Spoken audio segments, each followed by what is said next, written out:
చంద్రబాబు నాయుడు గారు గానియండి, ఒకవైపు పవన్ కళ్యాణ్ గారు గానియండి, కూటమి ప్రభుత్వం అధికారంలోకి వచ్చిన తర్వాత ఏమైనా మార్పు ఏమైనా కనిపిస్తుందంట? మార్పు కనపడుతుంది. చాలా మార్పు కనపడుతుంది. ఏంటి సార్ మీరు బాగానే ఏయైనా కానీ జీతాలు కానీ పెన్షన్లు కానీ హ్మ్. వృద్ధాప్యం పెన్షన్లు కానీ మరి ఈ రిటైర్డ్ అయిన ఉద్యోగస్తులకు కానీ హ్మ్. ఏయైనా కానీ కాస్త కోస్త డెవలప్మెంట్ కాస్త కోస్త ఎంతన్నా కానీ హ్మ్. చేస్తున్నాడు రాజధాని పనులు ఎలా జరుగుతున్నాయి సార్ ఇక్కడ లోకల్? పనులు కాస్త కోస్త జరుగుతున్నాయండి, జరగకుండా ఏమి ఉండలేదు. మరి అసలు ఏమీ చేయట్లేదు, లేదో హామీలు ఇచ్చారు కానీ దొంగ హామీలు ఇచ్చేదో ప్రజలు మోసం చేశారు బాగానే అని ఉంటాడు జగన్మోహన్ రెడ్డి గారు ఇప్పుడు. మాట్లాడుతున్నారు కదా. మాట్లాడతారు. ఇప్పుడు పరిగెత్తలేనోడు ఏమంటాడు, నా కాళ్ళలో ముళ్ళు గుచ్చుకుంది, మేకు గుచ్చుకుంది అని అంటాడు. అవును, పరిగెత్తేవాడు పరిగెత్తుతానే ఉంటాడు. అవును. ఈ అబద్ధాలు ఆడేవాడు ఆడుతానే ఉంటాడు. ఏముంది దాని గురించి? ఉమ్.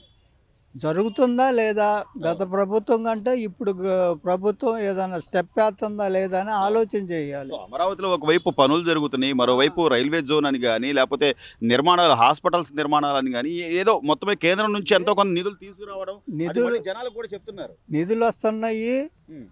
గవర్నమెంట్ బాగానే ఖర్చు పెడుతుంది, చేస్తుంది. దాని గురించి సమస్య లేదండి. ప్రజలకి తల్లికి వందనం కూడా గమనించారా సార్? అందరికి పడ్డాయి అంటారా? అందరికి పడ్డాయి. ఎంతమంది ఉంటే అంతమంది. నలుగురు ఉండా, 5-6 ఉండా కూడా పడ్డాయి. ఉమ్. ఒక ఇంట్లో అయితే 8 మందికి పడ్డాయి. అవును. ఆ, సో అట్లా చెప్పింది చెప్పినట్టు చేస్తున్నారు. ఏదో అందరికి ఇస్తామని ఒక్కళ్ళకి ఇస్తాం, ఉమ్. అసలు ఇవ్వకుండా ఉంటాం. ఈ సంవత్సరం కాదు వచ్చే సంవత్సరం ఇస్తాం, 2 సంవత్సరాలకి ఇస్తామని చెబితే ఏమి లాభం ప్రజలకి? ఉమ్. ప్రజలకు అన్నీ రిటైర్డ్ అయిన వాళ్ళకి ఇప్పుడు పెన్షన్లు వస్తున్నాయి, ఉద్యోగస్తులకి వృద్ధాప్యం పెన్షన్లు వస్తున్నాయి. ఏదైనా కానీ బ్యాలెన్స్ జీతాలు 1వ తారీఖు జీతాలు ఇస్తున్నారు.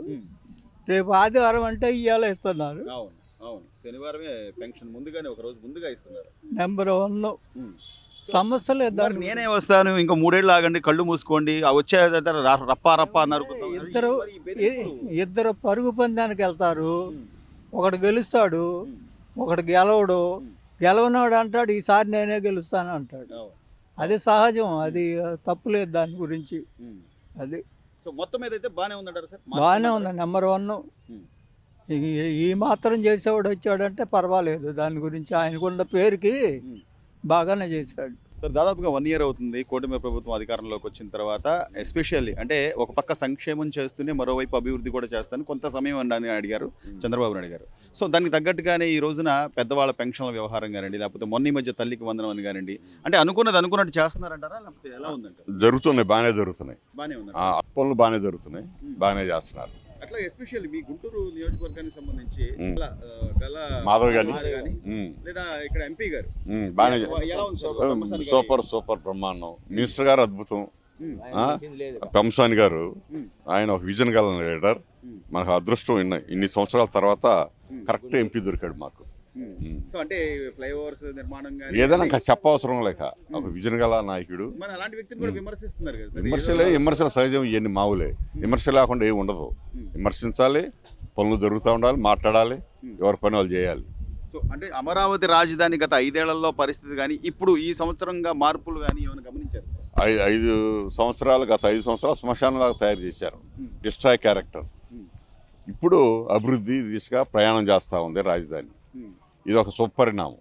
సో ఇంత కళ్ళ ముందు కనబడుతున్నా కూడా ఏమీ లేదు, అంత ఏదో హామీలు ఇచ్చారు తప్ప ఏం జరగట్లేదు. వాళ్ళంతా మాట్లాడే వాళ్ళంతా కళ్ళు లేని కబోదులు. జరుగుతూ ఉంది పనులు, రాష్ట్రం అంతా అభివృద్ధి జరుగుతూ ఉంది. ఇది జాగ్రత్తగా అందరూ ప్రజలంతా గమనిస్తూ ఉన్నారు. కానీ ఏదో విధంగా ల్యాండ్ ఆర్డర్ డిస్టర్బ్ చేయాలి అనే ఒక ఈ కుట్రలు కానీ, లేకపోతే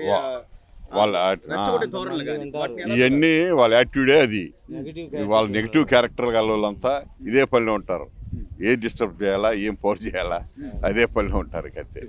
మహిళల్ని కనీసం గౌరవించకపోగా పదే విమర్శించడం, నిన్న జరిగిన నల్లపురెడ్డి ఆయన విమర్శించడం, ఇది చాలా దారుణం. వాడికి సిగ్గు శరవం లేదు వాడికి. ప్రసన్న కుమార్ రెడ్డి వాళ్ళ నాన్న మంచి నాయకుడు శ్రీనివాసరెడ్డి గారు. అలాంటి వాళ్ళ కొడుకుని పుట్టి ఈడు పాడైపోయాడు. కనీసం అట్లాంటి వాళ్ళు మాట్లాడినప్పుడు ఖండించాల్సిన బాధ్యత జగన్ గారికి ఉందా లేదా? ఆయన అతని గురించి చెప్పసలు వాడే ఒక పెద్ద డిస్ట్రాయ్ క్యారెక్టర్. జగన్ అనే ఒక డిస్ట్రాయ్ క్యారెక్టర్. అసలు అతని గురించి మాట్లాడటం కూడా అనవసరం. అంటే ప్రజలు తీర్పిచ్చారు, 11 సీట్లే ఇచ్చారు. గతంలో 151 నుంచి మనం 11కి ఎందుకు పడిపోయాం, అసలు ఏం జరుగుతుంది, మనం ఏమన్నా మళ్ళీ సమీక్షించుకునే పరిస్థితులు ఏమైనా? నీకు 11 సీట్లు వచ్చినాయి, అతనికి 30 సీట్లు వచ్చింది కాదు. అతను చేసే విధానాలు కరెక్ట్గా లేవు. అతని ఆలోచన సరళే కరెక్ట్ కాదు. అతను రాజకీయాలకు పనికి రాడు. మరి ఓటు బ్యాంక్ ఉందని చెప్పుకుంటున్నారు. ఓటు బ్యాంక్ అంటే ఈ పార్టీకి యాంటీగా ఊళ్ళో ఒక బ్యాచ్ ఉంటుంది. సహజంగా ఒక బ్యాచ్ ఒక కళ్ళు ఉంటే కొద్దిమంది ఒక కళ్ళు ఉంటారు. అదే ఓటు బ్యాంక్. వేరే ఓటు బ్యాంక్ లేదు, పాడు లేదు. చివరిగా ఈ రోజున ఒక పక్క పవన్ కళ్యాణ్ గారు కానీ, డిప్యూటీ సీఎంగా ఆయన పనితీరు కానీ, యువనాయకుడిగా లోకేష్ గారి పనితీరు కానీ, అంటే ఇప్పటికే విద్యా ప్రమాణాలు పాటిస్తూ గవర్నమెంట్ స్కూల్స్లో పిల్లలకి మధ్యాహ్న భోజనం కూడా సన్నబియ్యంతో పెట్టే పరిస్థితులు తీసుకొచ్చారు. అంటే వాళ్ళ పనితీరులు ఎలా ఉన్నాయి? పనితీరు సాధ్యమంత వరకు బాగానే పనిచేస్తున్నారు. ఇంకా పనితీరు మెరుగుపరుచుకోవాలి. అట్లనే లోకేష్ గారు కావచ్చు, పవన్ కళ్యాణ్ గారు అని వాళ్ళ పందాలో వాళ్ళు నడుస్తున్నారు, బాగానే ఉంది. సీనియర్ సిటిజన్ గా మీరు ఏదైనా ప్రభుత్వానికి సలహా ఇవ్వండి. ప్రభుత్వ సలహా ఏం లేదు, మనం అంతా వాటేసుకోవసరం వల్ల. నాయకుడు విజనగల నాయకుడివి, విజనగలగా నువ్వు ప్రయాణం చేయి. అది బాగానే చేస్తున్నారు. ఇక్కడ గుంటూరులో మన బ్రహ్మసాని చంద్రశేఖర్ గారు ఇక్కడ తిరుగులేదు, బాగా చేస్తున్నారు. ఇక్కడ ఈ బ్రిడ్జి ఎన్నో సంవత్సరాల నుంచి నిలబడి ఆగిపోయింది. ఇప్పుడు వచ్చిన తర్వాత స్టార్ట్ చేసాడు. అలా అండర్ గ్రౌండ్ ఇది కూడా 3 వంతులను కూడా బాగు చేయించాడు ఆయన. శంకరాస్ బ్రిడ్జి ఇప్పుడు చేశారు. 3 వంతులను అవుతుంది చూడండి, అది ముందు చేసిన తర్వాత ఇక్కడికి వచ్చారు. ఇది కూడా చేస్తున్నారు. కాబట్టి మనకి ఎన్నో సంవత్సరాల నుంచి అది ఇబ్బంది పడుతున్నారు. నియోజకవర్గాల వారీగా కూడా ప్రతి నాయకుడు ప్రజలకు అందుబాటులో ఉండాలి అంటూ ఇప్పుడు సుపరిపాలన తొలిగాడు అని ప్రతి ప్రజల్లోకి వెళ్తున్నారు. సో వాటికి సంబంధించి గతంలో జగన్మోహన్ రెడ్డి గారు ఉన్న 5 ఏళ్లలో ఏమైనా ప్రజల్లోకి వెళ్ళి మాట్లాడింది కానీ? గత 5 ఏళ్ళు అంటే చాలా డేంజర్ పాలన చేశాడు ఆయన. ఫుల్ డ్యామేజ్ చేశాడు. దాన్ని సరి చేసుకుంటా వీళ్ళు వస్తున్నారు. ఎంత డ్యామేజ్ చేశాడంటే పూర్తిలో అంత డ్యామేజ్ చేశాడు. వీళ్ళు సెంట్రల్ గవర్నమెంట్ తోటి ఈయన టచ్అప్ అయ్యాడు కాబట్టి, కానీ లేదంటే ఈయన చేయలేకపోయేవాడు. ఇప్పుడు కూటమి ప్రభుత్వం వచ్చింది కాబట్టి వాళ్ళు కలిసి ఉన్నారు కాబట్టి చేయగలుగుతున్నారు. సెంట్రల్ వాళ్ళు ఎప్పటికీ రారండి, అసలు సమస్య లేదు. ఆయన వస్తే డ్యామేజ్ చేయడం. ఇప్పుడు ప్రతి ఊర్లో కూడా అపోజిషన్ ఉంటుంది. ఇప్పుడు ఒకళ్ళు ఇటు చేస్తే ఒకళ్ళు అటు, అన్ని దాంట్లోనూ అన్ని వర్గాల్లోనూ ఉంటారు. కొంతమంది ఏంటంటే ఇప్పుడు నేను ఒకటి మాట్లాడితే దానికి పక్క అతను ఒకటి ఆపోజిట్లో మాట్లాడతారు. అంతే తప్పితే మీకు 70-80% ఎప్పుడు కూడా ప్రస్తుతం గవర్నమెంట్కే సపోర్ట్ చేస్తారు. ఆ 10-20% ఎప్పుడు నెగిటివ్ మైండ్లో ఉండేవాళ్ళు నెగిటివ్గా చేస్తారు. అంతే తప్పితే అతనికి వచ్చే ఛాన్స్ లేదు, రానియరు కూడా, సమస్య లేదు. ఇక్కడ ఒక్కటే కాదు, మన ఈ జిల్లాయే కాదు, మీరు కడప జిల్లా కూడా అడగండి, అక్కడ కూడా ఆయనకి విపరీతంగా వ్యతిరేకం. ఆయన సొంత జిల్లాయే కదా, వాళ్ళు అక్కడ ఏం చేశారు కనుక్కోండి.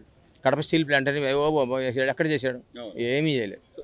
చివరగా అంటే ఈ రోజున ప్రసన్న కుమార్ రెడ్డి గారు మాట్లాడడం కానీ, లేకపోతే గతంలో డిబేట్లు పెట్టి మహిళలందరినీ కించపరిచే విధంగా రాజధానిలో వేశ్యలు ఎక్కువ అని చెప్పి మాట్లాడడం కానీ, ఎందుకు సార్ మహిళలు అంటే? అసలు చాలా దారుణమైన మనుషులు అండి వాళ్ళు మనుషులు కాదు లెక్క. రాజధాని వాళ్ళందరూ మంచివాళ్ళు. రాజధాని వాళ్ళని అట్లా అంటాం అనేది వాళ్ళ విఘ్నతగా వదిలేయాలి. వాళ్ళు వేస్ట్. మనం వాళ్ళ గురించి మాట్లాడటం. ఇప్పుడు మనము ఎవరు మంచిదనంగా 4 మాటలు మంచి మాటలు మాట్లాడవచ్చు, కానీ అలా నెగిటివ్ మైండ్ తోటి పిచ్చి మాటలతో మనం మాట్లాడకూడదు. వాళ్ళు ఒక వేస్ట్ క్యాండిడేట్స్. వాళ్ళని ఏదన్నా మనం వేస్ట్, వాళ్ళు మాట్లాడకూడదు. వాళ్ళ గురించి అసలు డిస్కస్ చేయకూడదు. మనం అభివృద్ధి చేస్తున్నారు కాబట్టి వీళ్ళ గురించి మంచి చెడు డిస్కస్ చేయండి. వీళ్ళు ఏం చేస్తున్నారు, ఇంకా అభివృద్ధి ఎలా చేయాలి, ఏం చేయాలి, ఇంకా ఈ పథకాలు కొన్ని చేస్తున్నారు. పథకాల వల్ల కొద్దిగా ఇబ్బంది పడుతున్నారు. అంటే వాళ్ళ మనీ కూడా చేయాలి కదా, అని అభివృద్ధి ఎప్పుడు కుంటుపడతా ఉంటుంది. అది 2 బ్యాలెన్స్ చేసుకుంటూ అతను పోతున్నాడు. ఎందుకంటే చాలామంది వాటి మీద ఆధారపడి ఉండేవాళ్ళు కొంచెం లేబర్లు. అది చంద్రబాబు గారు అనుకున్నట్టుగా అంటే ఒక పక్క అభివృద్ధి, ఒకవైపు మరోవైపు సంక్షేమం 2 చేయగలుగుతారంటారు. అంటే పరిశ్రమలు 2 చేయగలుగుతాడు. పరిశ్రమలు కూడా చాలా వరకు తెస్తున్నారు. వాడు వీలైనంత వరకు చేస్తాడు. ఆయన మీకు చూశారు హైదరాబాద్ ఎలా చేశాడు, ఈరోజు హైదరాబాద్ ఎలా ఉందో. ఇప్పుడు అమరావతిలో మేమందరం కూడా, నేను కూడా ఇచ్చాను పోలింగ్లో. పోయిన 5 సంవత్సరాలు ఎంత ఇబ్బంది పడ్డామో తెలుసు మనకి. ఇప్పుడు వచ్చిన తర్వాత మళ్ళీ చాలా మార్పు ఉందండి, చాలా మార్పు ఉంది. చాలా డెవలప్మెంట్ అవుతుంది, బాగా అవుతుంది. Very good. ఇది నడుస్తుంది కంటిన్యూగా. నెక్స్ట్ కూడా ఈయనే వస్తాడు, ఎందుకంటే ఈయనే రావాలి. ఆయన వచ్చా అంటే డ్యామేజ్ అయిపోతుంది, మొత్తం డ్యామేజ్ అవుతుంది. అంతెందుకు ఈ చెరువు చూడండి, ఇప్పుడు వర్గం మారిపోయిన తర్వాత ఎట్లా చేశారు. అంతకుముందు అంతా పిచ్చిగా ఉండేది. చూడండి రోడ్డు బాగా చేశారు, అందరూ వాకింగ్ ట్రాక్ పెట్టాడు, ఈయన కూడా బాగా చేస్తున్నారు. అలాగే ఇప్పుడు ఈ గవర్నమెంట్ బాగా చేస్తుంది.